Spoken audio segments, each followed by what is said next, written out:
Okay. So good afternoon, everyone. As you know, this administration is focused on families and being a family-friendly state. I mentioned this in the State of the State speech, that my goal was to make Alaska the most pro-life state, pro-life family state in the country. And there's a lot of reasons for that. I mean, if it's not about peace, an actual administrative order that's going to set up a child care task force.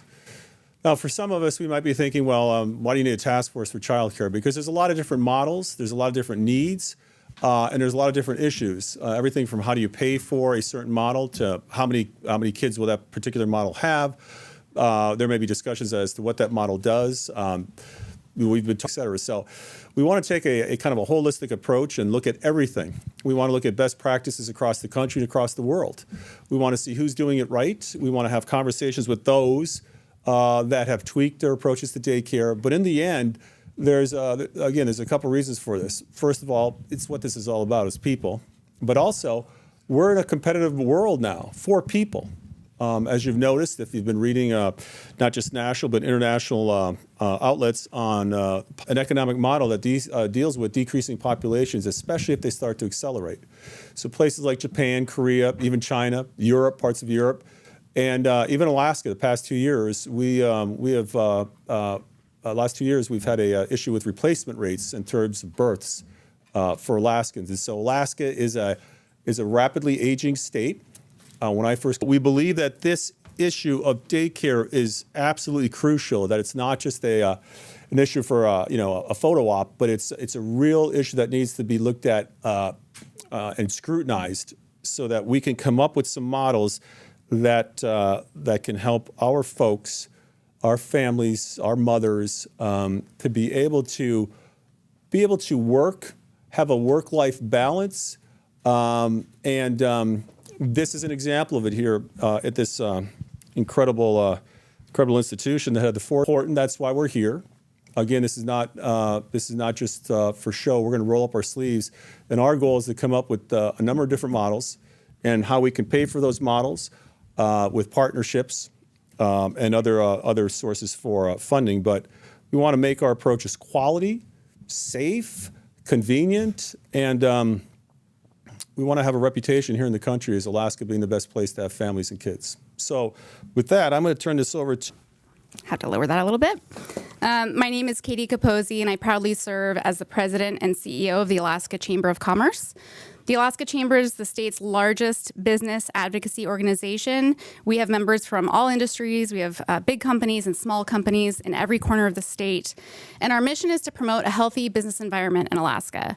So some might wonder, why are you here talking about childcare? 1% of those respondents, which were working parents, reported that they or someone in their household has left a job, not taken a job, or significantly changed their career. I hear regularly from Alaska Chamber membership that this is one of the top concerns for my members, for the business community, that this is a workforce retention and recruitment tool, and they are starving for access to child care and affordability of child care.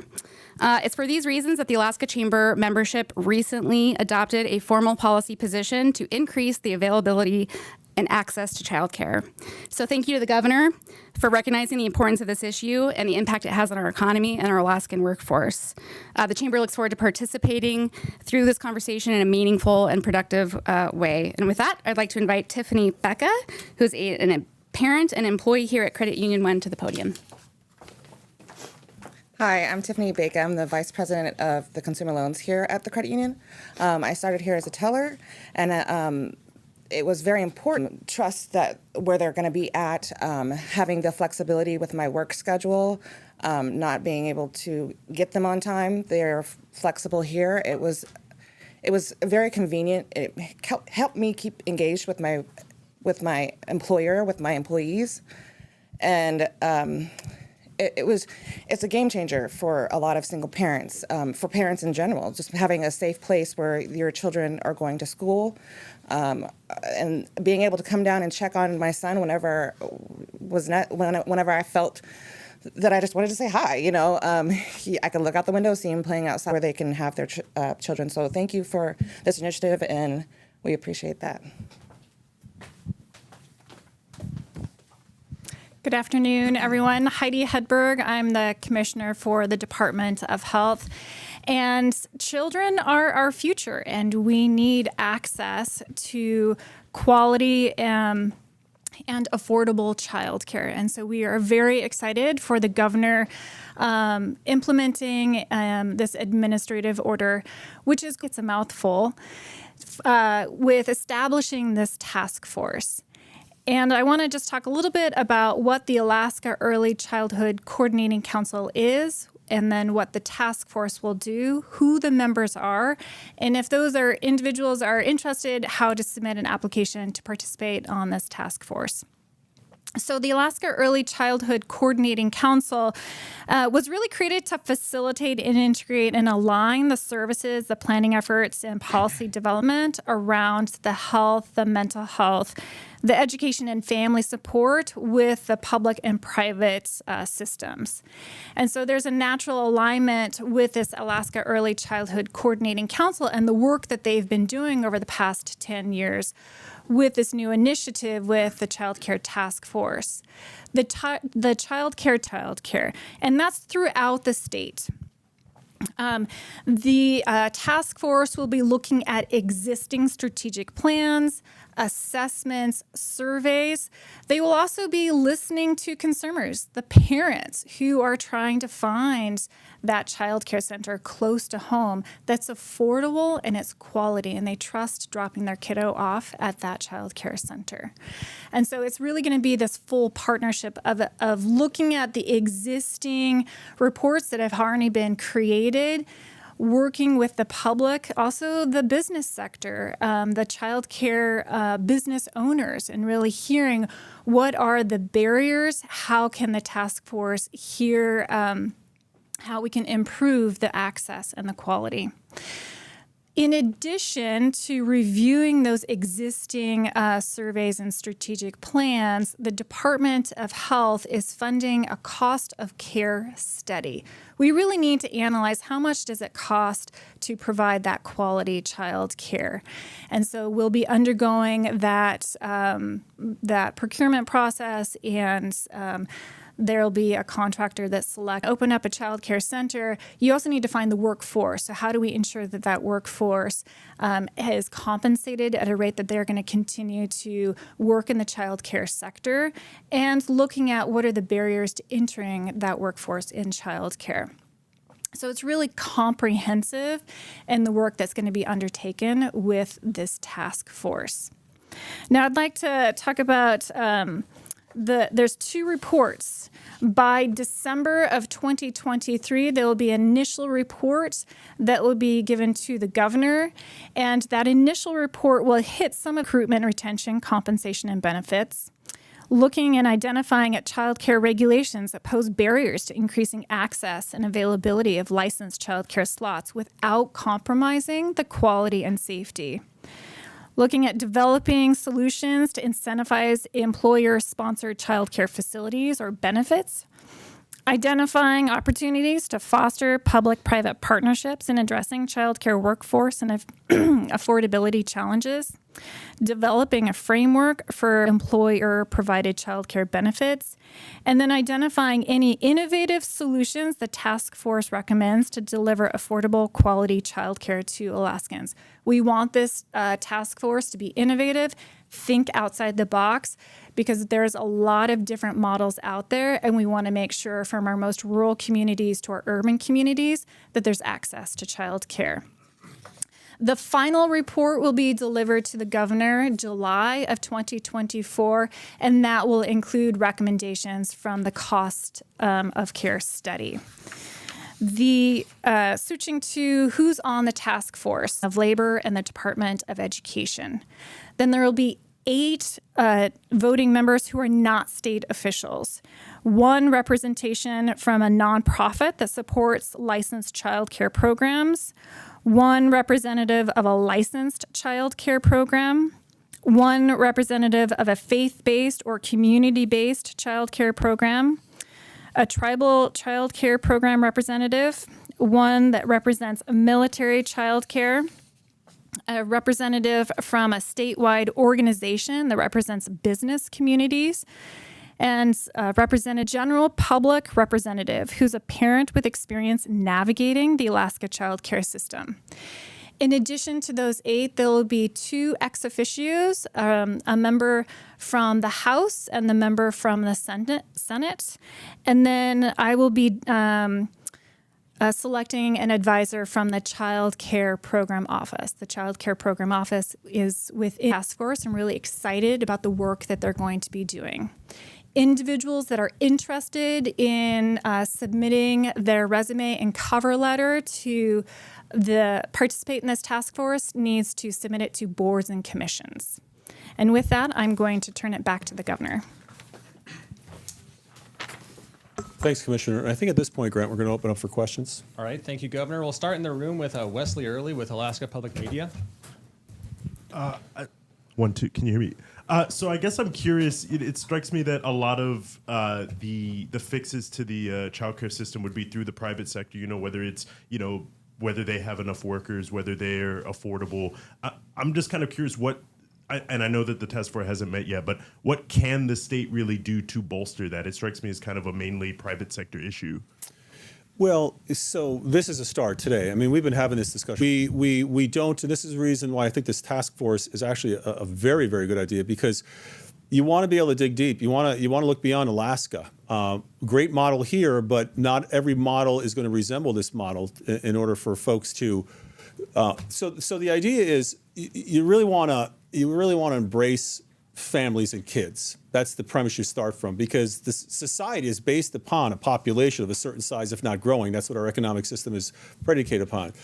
But we know that it's difficult oftentimes for young families, mothers, to be able to do the things you need to do for life. And so, we recognize that.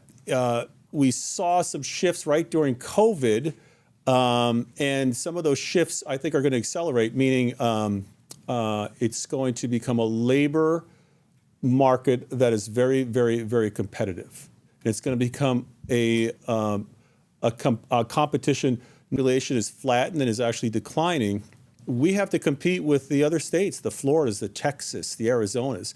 And in order to do so, we want to make this the most family-friendly state in the country. So we're starting to put it into pieces. But I would say that the government role is, Commissioner Hedberg is in charge of health, to instruct some models, and we'll see which of those models can be supported, and which of those models the state will have to have some sort of a hand in to see if that's something that's going to help them get stood up and function.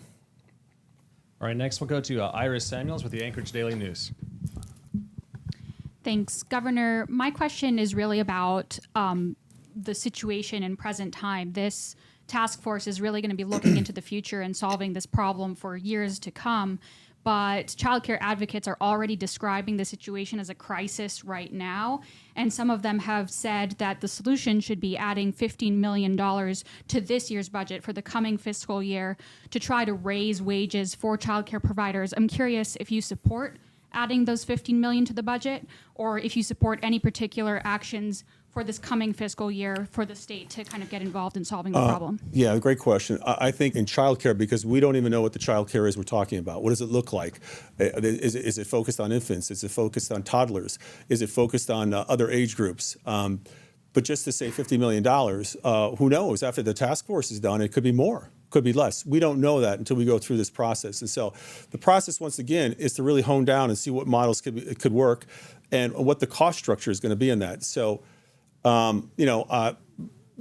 this isn't the first year that we've had a discussion on daycare, or we wouldn't be here with, Credit One, Union One. They've seen this for years. And so daycare has been an issue ever since there's been people. This is not anything new. All right, next we'll go online to James Brooks with the Alaska Beacon.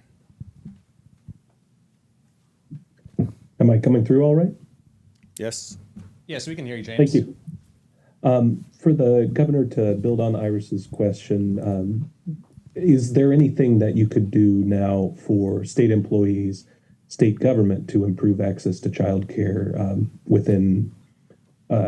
for state employees?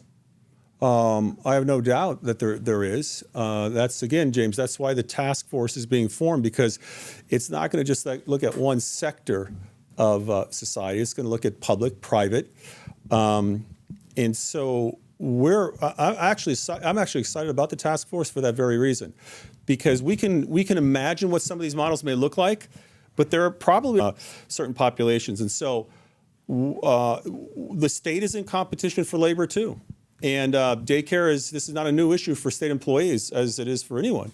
So again, we're going to look forward to the outcomes of this task force. That's why it's not just a focus group. That's why it's a task force. That's why it's going to have support to be able to get the information that we need. Next, we'll go to Jack Barnwell with the Fairbanks Daily News Miner.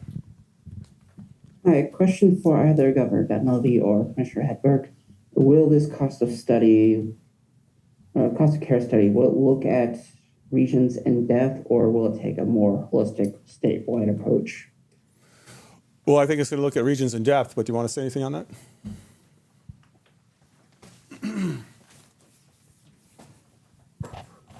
Thanks for the question. So the cost of care study, we have existing funds that will be used to pay for the study. It will be looking statewide. It will be looking at the different levers that are currently in existence right now. So parents pay a copay if they are receiving subsidized child care. We also pay the child to the child center that is subsidized. So there's sort of three levers for subsidies. The cost of care is really going to be analyzing and looking at the economics of Alaska, looking at the workforce, these different levers, and looking at how much it costs to provide care in a village, in a hub community, in an urban community, and providing scenarios for the task force to evaluate. And I think this is a really important study for us to, it's never been done before. And this is sort of the missing piece of information that we need so that we really can be looking at. All right, next we'll go to Mark Sabatini with the Juneau Empire. Hi, I have a question for the governor. Speaking of the here and now, there are two bills in the legislature. One that extends assistance to families who make up to 300% of the poverty level. Another incentivizes investments in child care centers through tax deductions. Neither of these are radical new ideas. They've been discussed by lawmakers and favored by child care advocates. What is your position on these? Are you willing to support those this session? If not, why not? So, Mark, as I've always said, we examine the bills when they go through the process. We examine the bills once they're finished. We take a look at them. We have conversations occasionally with the legislators on certain bills, but we'll take a look at the bills when they're done and see if the construct of those bills after they go through the process and the amending process are actually approaches that we believe will benefit Alaskans for the intent, the purpose of not only those bills, but the needs for Alaska. And so, like any bill, we'll take a look at it once it gets through, and then we'll make that evaluation at that point. Next question is from Becky Bohr with the Associated Press. I don't have any questions at this time. Thank you. And our final question will be from Sean McGuire with the Anchorage Daily News. Hi, thanks very much. Governor, you were talking about not supporting the knee-jerk $15 million that's been talked about from providers. I'm curious if there is additional funding added to the budget for childcare on top of the COVID grants that are going to be going out later this year. Would you veto that? Again, Sean, I'll have to see what the funding is for, how it's constructed, what its purpose is. And once that, theoretically, if something like that comes through, makes it through the legislature, we'll take a look at it and we'll decide at that point. But again, the purpose of this task force is to give a little more structure to the different ideas, be able to socialize those ideas with the public and with businesses and with nonprofits, to be able to understand the different approaches better so that in the coming years, we can make, I think, a more studied approach to where funding should go and be able to.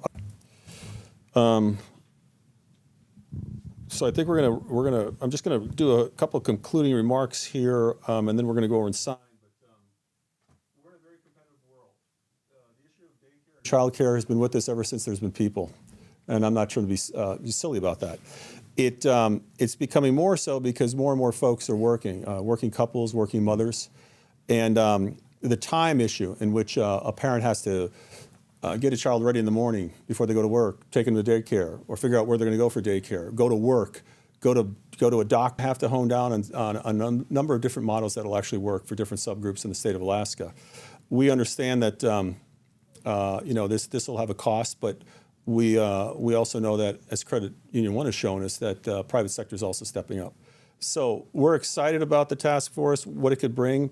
Besides the task force, this administration is looking at a whole host of issues, everything from affordable housing, a holistic approach at this. But again, we believe that the results of what we're doing, I think, are going to end up in some good options, some good possibilities for folks across the state of Alaska. So we're excited about that. So with that, we're going to sign the AO. We're going to sign the AO, and then I think we're going to conclude after this.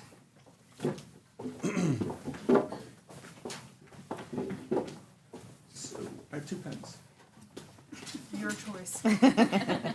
This signing, this is the beginning of a broad systemic approach, once again, to dealing with this issue of childcare that we hope to be able to put into place a number of different programs and approaches, public-private partnerships, other types of partnerships.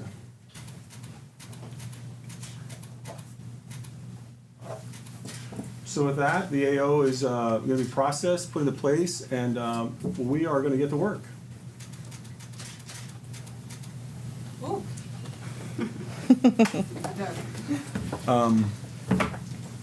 And that concludes the press conference.